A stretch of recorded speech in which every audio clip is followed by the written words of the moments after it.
Hello, thank you for listening to A Glimpse of the Kingdom. I'm David Pendergrass, and today we're starting something kind of special. I've got two very, very special people, experts really in the field. My brother, Steven Pendergrass, who got his degree from Steven Spielberg. He's interned at, I can't even think because I'm trying to take a joke. No, my brother Steven, I'm excited. No, really, Steven, what was your degree in? Film media? Yes, undergrad was radio, television, and film, and then graduate program was in journalism. In journalism. Please don't hate me for that. Don't hate. That's right. That's right. He's the reason why the news is horrible. Now, Steven, it really helped me appreciate and understand movies a lot more. And thanks to him, I could never enjoy them because I have to dissect it all the time. And no, they really are good. And I really have appreciated. My brother and I wrote a screenplay that will probably never see the light of day, but that was really fun. And we also have another person on the line. His name is Mark Alberts. I just met him. We've never met before, and my brother said I have a friend that he's lonely. And sorry, the joke's already started. Mark is a good friend. Anyway, Mark also likes movies, and we're glad to have Mark and Steven on Glimpse of the Kingdom today. And we were thinking about doing some things when it comes what to do to be relevant and so forth. But one thing that we all have in common is we love movies. We love movies for a long, long time, and we thought, man, why don't we start with a couple movies and make some theological reflections, or also just sometimes just some fun reflections about it. I thought this would be kind of fun. And the movie we're going to chat about today is The Book of Eli. Book of Eli, is that right? Yes. Book of Eli with Denzel Washington in it. That's right. And who was that girl that was in there? Miley Cyrus. Miley Cyrus. That's it. Miley Cyrus. Believe it or not, I get the two mixed up. And so Steven just saw it. You just saw Book of Eli, right? Yes. Yeah. Watched it last night. What did you think? I thought it was interesting. It was definitely thought-provoking. If you have strong opinions about religion, obviously I'm a Christian. I thought it was good. Aside from that, I think it was good. I have to admit, the genre is not really one of my favorites, which is basically the post-apocalypse universe, and I've never been a really big fan. However, the movie was really well done. It had some really nice things about it. The cinematography was really great. Don Burgess, I don't know if you guys knew this, but I looked it up. He did, Forrest Gump, Terminator 3, and on and on and on. There's a long list of really cool stuff he's done. So they had a lot of talented people, obviously Gary Oldman and Denzel Washington. So there was a lot of cool things going on, for sure. Yeah. It's not a family movie. You're not going to gather the family around with little kids and your grandparents and a bowl of popcorn and watch. There's some pretty heavy stuff in it, but overall it was good. Yeah. Mark, what did you like about it? I liked a couple things about it. It really brought, if you kind of bring into the history about how people pass things on by word of mouth back in the day. That's how the original Old Testament got written, at least the first 5 books, as far as I understand it. It was passed on through the family. As the boy became a man, they had to memorize these things. So it was kind of along those lines, interesting to me on that. And, I'm colorblind, but I like the way that they played on the shadows in there, because it's heavily black and white. And well, actually, it is. The whole movie is very desaturated. It's and but it brings a lot of sharpness to it with the way that they did certain things. When he pulls the blade out of his back and out of his pack in the back and whatnot, the way they line the characters up and whatnot. But I don't know what the technical terms of it is, but it's very aesthetic to me. So. Yeah. Apocalyptic. Yeah, that's not my favorite genre either, too, Steve. I'm the same way. And it's interesting just to just to reflect on it. It's interesting in American culture now, the term apocalyptic is used as an adjective to describe those genres that are after a cataclysmic war, World War III, 4, 5, whatever it is. And just to make a stark distinction, in the biblical world and scholarship, we never use it that way. Apocalyptic means that which has to, well, there's a technical definition, but it does mean at the end. Hold on. Sometimes I got to pause because my dog might start barking. Apocalyptic has to do with end time. I thought you had a really good idea. No, really good insight all of a sudden. Apocalypse means revealed. That's why we use the word revelation. It really is in Greek, the Apocalypse of John, and it has to do with a particular genre of end times. And there's more to it, but anyway, that's what it is. But it means genuine end times, like Judgment Day end times. So today, when it means end times, it doesn't mean what it, of course, meant back then. But anyway, that apocalyptic genre is also not my favorite. And I thought it was interesting. I looked up the screenplay to this. I used a section of this screenplay of the movie in my book that I wrote, and that's not just a cheap plug to my book. It really is. I was really excited to do this movie because I love the movie, the theme of it. The violence and stuff isn't my favorite, but at the very top of the screenplay, it has a quote from Emil Cioran. I'm assuming that's how you spell it, Cioran. He was a Romanian philosopher, and he says a civilization is not destroyed until its gods are destroyed. I thought that was really interesting it's one way to look at it. And I was thinking about this deep. If someone hasn't seen the movie yet, well, then you shouldn't probably hear this podcast. We're going to, huge spoilers. But, of course, the word Eli is actually pronounced Eli. It's Hebrew. Eli means my God. El means God or great powerful being. And when you put an I to it, it means my. So Eli means my God. And my favorite part of the entire movie is actually not the big twist at the end. It's actually the part where he's talking to Solara. And it's the scene, if you remember, he has the leather cover Bible, the book, and he's around the fireplace. And I'll read this part because I'm looking at the screenplay now. This is my favorite part. It's my favorite part because I thought, when I remember the first time I saw it, I thought it was so well done to articulate, which is sometime ineffable, and that is the Christian experience. And when people ask me, why do you know Christianity is true? The bottom level is that I've had religious experiences. That doesn't convince people, doesn't make people very happy when you're an atheist because they might drive them crazy. Nevertheless, it's true. It's kind of like asking, how do you know you're married and your wife exists? Because I experience her all the time. And there was this one scene in the movie I thought captured that so well.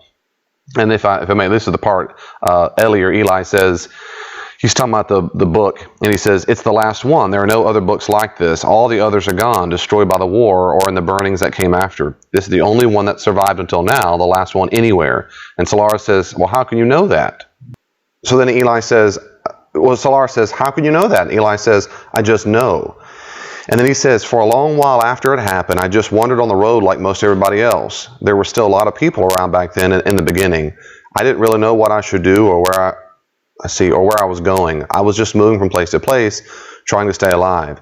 And then one day, I heard this voice.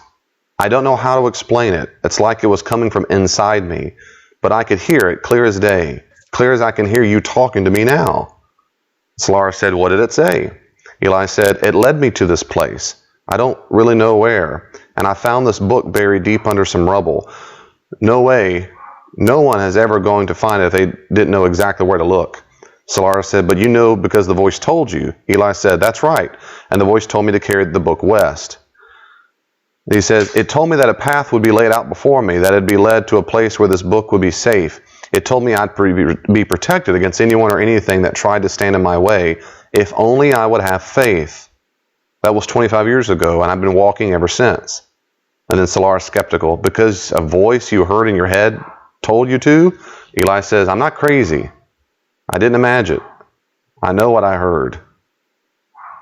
And he goes on from there. Actually, that's the actual screenplay. But I think what he says is a little different. The movie says, I know what I heard. I'm not crazy. Something like that. And I thought, anyway, that was it. That was the big moment of the whole movie. I thought, man, I love the way he said that. Of course, when Denzel acts it so well, he's very serious when he says, I'm not crazy. I know what I heard. Like, whether you believe it or not, I don't care. Yeah, and of course, ultimately, it worked. His mission. And even if you haven't seen the movie, like you said, we're definitely talking about some spoilers here. First of all, I didn't think that the twist at the end was that big of a twist. That's one of the things I kept hearing about it, is it had this really big twist at the end. I don't know that it was a twist like, say, The Sixth Sense or anything. Right, yeah. So even if you haven't seen it yet, I would say watch it. But, it did work. The voice that he heard was the truth because it ultimately worked. And I thought that another part of that movie was really significant is when I forget the guy that that William Hurt played, whatever his name was. But whenever he was trying to tell them why the book was so important, and he was saying because you can influence so many people with this. And of course, his intent was malicious for bad. He just wanted to control people, and Denzel Eli, he wanted the book for good because it can influence people for good. So it had the duality there, Right. Yeah, I love the fact. Yeah, you can control whole societies by it. Yep. I also really appreciate the fact that Eli, in the voice, he said how this voice told him and said, "I'm going to make it. I'll protect you. Basically, you'll go to where it's safe." But yet he gets shot. Yeah. I remember thinking how true that is, even in the Christian life. In the New Testament, we see that God's going to be with us. It doesn't mean for 1 second they're not going to be really hurt. I think about what the Apostle Paul had to endure when he was shipwrecked several times and betrayed and stoned and beaten in the synagogues and on and on. And he said, I have constant worry, anxiety for my churches every day. And yet he had this strong sense that until my mission is finished, God will make sure I don't die. And eventually, of course, he did die because of his faith. But the sense of, I'll be in there. But I'm not ultimately protected from all pain between now and then. That was a good reminder. No, and I think that's important for people to understand, too. It's just, people have asked me, well, Mark, you're a Christian and you've had all these things happen to you. Isn't God supposed to protect you? I said, yeah, but it's not from that. It's from God protects me, in my opinion, from eternal damnation because I chose Jesus. And I don't have to worry anymore about death. I don't have to worry anymore about where I'm going to spend the rest of my life here. This is just temporary. Whatever happens to me here, it's totally temporary. So a gunshot wound or whatever else, I'm either going to heal from it or I'm not. When I die, that's where everything is important to me, what I'm protected from. Yep. Yep. And one of the things I thought was interesting, too, is that the directors, now at the time the movie was being promoted, so this was, 6 years ago probably, the brothers were being interviewed. At least one, at least at that time, was an atheist. I don't know what the religious views were of the other brother, but they did grow up in a Christian household. They said it wasn't very, they didn't necessarily sit around and hold hands and pray like a nice, wholesome family. It was more everybody there was a Christian. And I forget I believe it was in Romania, if I'm not mistaken. But anyway, they didn't have a particular axe to grind with them, by making the movie. And the writer, forget the last name is Witta, I believe. He's sort of ambivalent, not ambivalent. It's not very clear what his leanings are, but he based on his Twitter or his tweets, he does seem to not take religion all that seriously. A lot of atheist jokes and things like that, which is okay. That's your thing. But I have to admit, if they are anti-religious or, have an axe to grind, they did a pretty good job of restraining themselves. I think it was a pretty fair analysis of what the Bible can be like. You could, in theory, use it to control people in a sense. It's been done before. And on the other hand, it can do a lot of really good things. But in fact, one of there was another part I was going to bring up. The one, I don't know if issue is the right word. One thing that just kind of put me off a little bit was the fact this great war was, wow.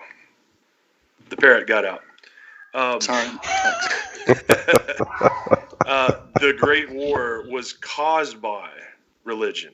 And that's not to say religion can't be the cause of a war to end all wars. However, based on all the research I've done, religion is not the number one cause of war or deaths from war. I don't know what you guys have heard. I wanted to read this really quickly.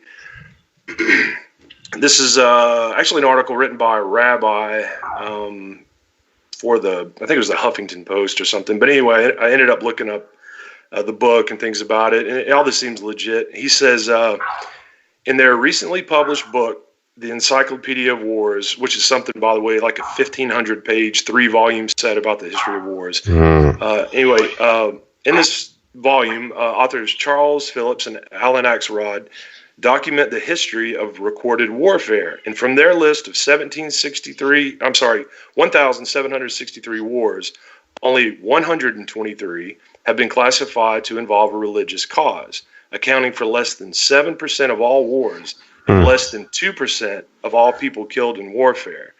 While, for example, it's estimated that approximately 1 to 3 million people were tragically killed in the Crusades and perhaps 3,000 in the Inquisition.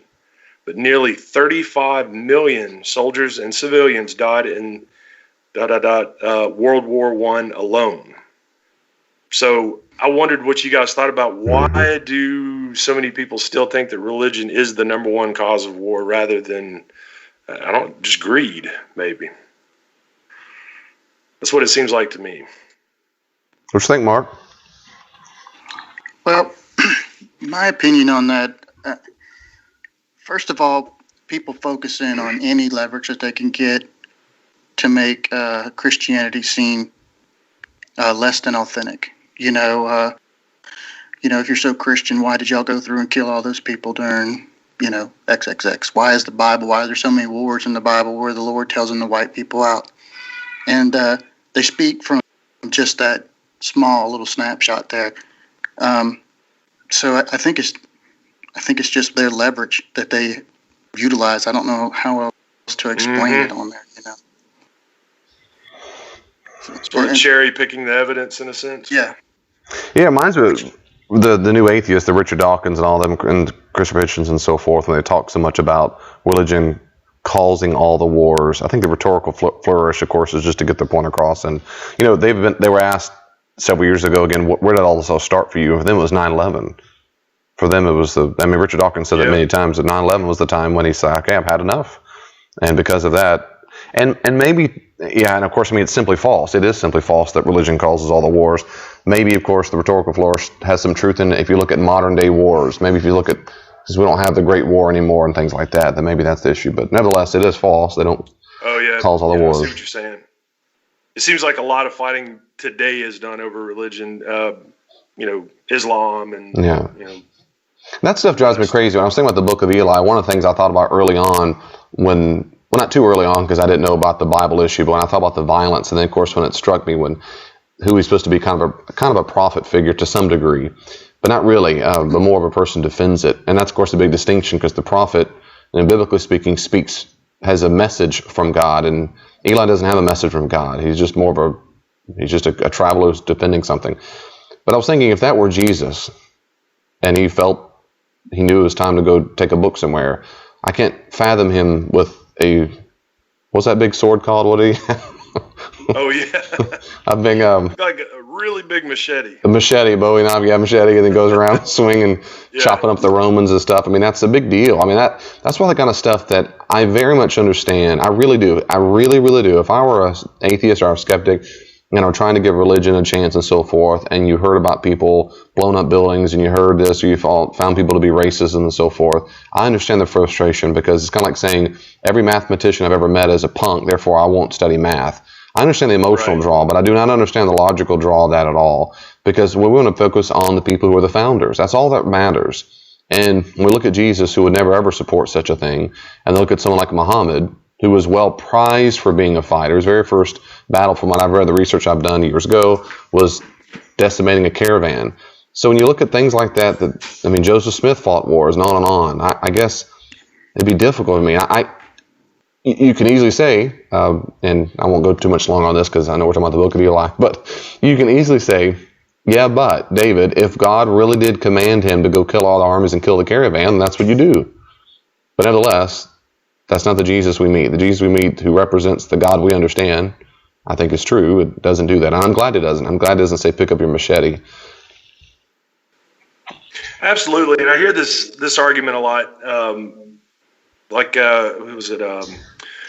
Christopher Hitchens was saying something along the lines of, if God is not the cause of war, then why is it that Hitler said something about the Creator? And why is it that so-and-so said something about God?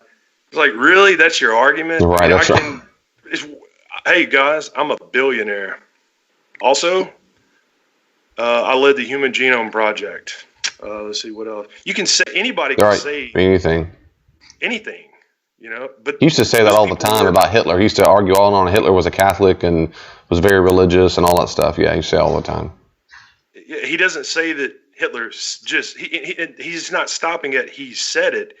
He's saying it as if Hitler really was a Catholic. Right. This is a good Christian man's Christian. And that's this is what and he hated Mother Teresa too, who was a low life, and yeah. It's really good as rhetorical skills, I guess. Yeah. But like you said, logically, it really doesn't make sense. I mean, anybody that's being fair and honest knows that this, cutting off people's hands and blowing people up and all that has nothing to do with what Jesus taught. Nothing at all. And just because people said, hey, I'm a Christian that did it, that doesn't mean they were being Christian. Period. Right. Period. Mark, didn't you grow up Catholic? Yeah, I did grow up Catholic. I did. I got to the 9th grade, and that's when we go through confirmation, and I decided it wasn't for me. So I didn't get confirmed. Is that because Hitler was a Catholic or what? I think it really had to do with that, and Marilyn Monroe wasn't. I'm not really sure. Really? No. Of course, he wasn't a Catholic. Just a joke for my podcast. He wasn't. Mark was, but not Hitler. Unless Mark. Yes, indeed.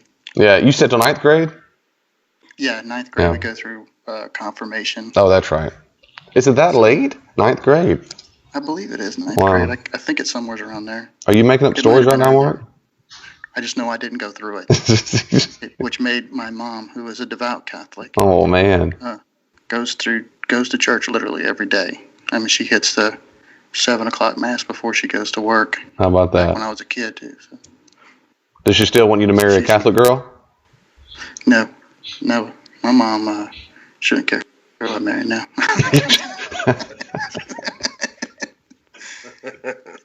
So just heard him get married. Well, enough on the book of Eli. Anything else, guys? I did want to just kind of, since it's about a book, I wanted to ask you, both of y'all are married, got kids, and are there any books besides the Bible that you would want to carry with you through your life so that you could pass those books on to your kids? Like for me, I have books that if I ever do get blessed with children, I will definitely pass on to them.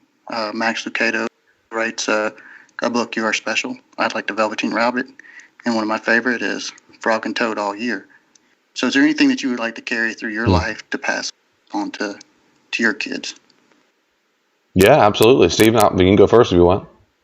Actually, you go first because I have no idea what I'm going to say. Because you don't read? I'm just kidding. No, but I'm going to do a quick Google search for the most sophisticated. Go ahead. Yeah, for me, that's a good question. I get asked it a good bit, of course, in my profession. And the first book is Mere Christianity by C.S. Lewis. I think outside the Bible, it's the most inspiring text I've ever read. So I would certainly read Mere Christianity. I want to pass that on to anybody who will read it. And anything by Lewis, but if I had to choose just one book, it'd be Mere Christianity. And anything in that Christian theological genre, I would pick several things by him. And, well, there's a bunch. I could go on for a long time if you want about the biblical stuff. And the other second book I'd recommend, you might say third outside the Bible, but it's different, and that's the kind of Christian psychological, and that would be Changes That Heal.